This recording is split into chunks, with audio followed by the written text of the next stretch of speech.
So speaking of data, then how well do you think today's LLMs actually handle the kinds of data that I encounter in the engineering world, CAD and BOMs and requirements documents is kind of an easy one because that's just language, but structured files like CAD files or Well, BOMs. we do have an interesting observation there because actually, when I joined Capgemini, I had an AI lab only for the Nordics in the start, and there we had some customers that wanted to do document management for big engineering constructions,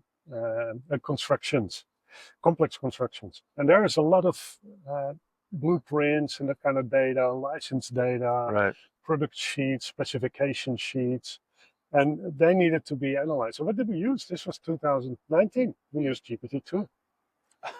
And it's no kidding. We used GPT-2. And why? Because the blueprints, there were these huge pictures, but they had these tables, with all The the OCR numbers on and the so on, side. and they were related to the numbers. With GPT-2, fine-tuned GPT-2, that actually worked. And we had one very bright guy in our organization that learned how to fine-tune these models, and he could actually do that already pre-ChatGPT.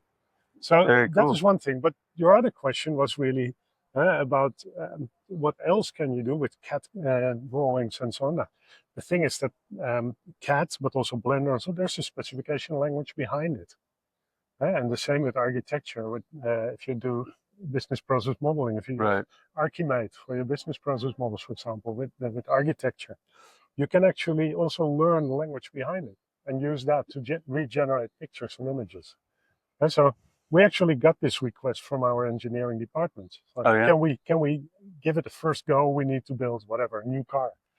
We described the car just in a Word file with maybe some drawings, and then the system makes a initial CAD CAM drawing out of that, or sorry, CAD 3D CAD drawing out of that, and that actually works to a certain extent. I mean, it will not be Then you have perfect, to but it refine. saves you days of work.